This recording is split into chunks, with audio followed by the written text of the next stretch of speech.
5 o'clock, I'm Bart Bedsole. And I'm Heather Skold. Tonight, a developing story out of Pueblo. After the dangerous winter conditions, 2 men were found dead along Fountain Creek this week. The county coroner will not say if they froze to death, but says both men were homeless. KRDO News Channel 13's Dan Beatty is live near Fountain Creek, where the first body was discovered. Dan? Heather, Bart, here on Dayton Avenue, Pueblo police found one of the men in between those trees near Fountain Creek inside his own tent.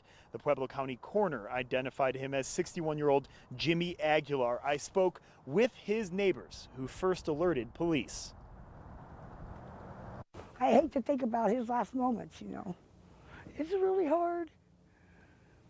It's really hard. This is Michelle. She declined to give us her last name, but she says she has known Jimmy Aguilar for years and lived in a tent near his Sunday night when the winter weather struck Pueblo. Her husband found Aguilar motionless the following morning.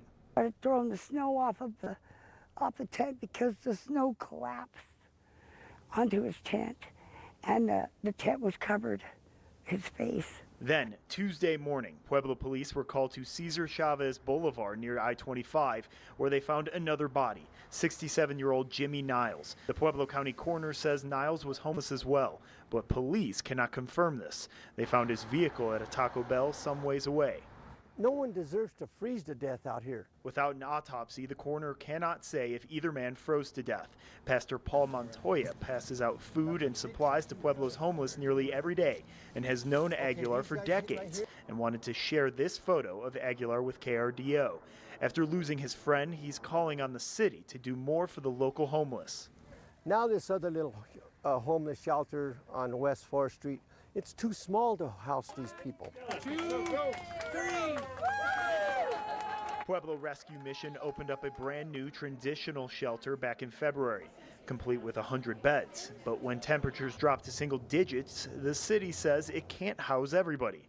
The permanent shelter was at capacity, and that's even with people sleeping on the floor. To help people get out of the cold, Mayor Nick Gradisar opened the Pueblo Transit Center to 20 people. Gradisar says they are doing what they can to help during these cold nights. I mean, we spent hundreds of thousands of dollars on that shelter that we put on 4th Street.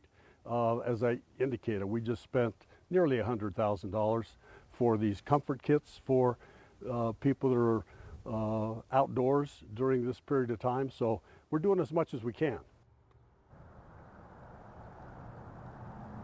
Now, the city says even if they had more shelter space, many of the homeless wouldn't utilize that space and that shelter space during the colder nights. I spoke with some of the homeless that live in this area. Some are wearisome of shelters, and others don't want to leave their belongings behind, and others don't want to leave their pets behind. Reporting live in Pueblo, Dan Beatty, KRDO News Channel 13.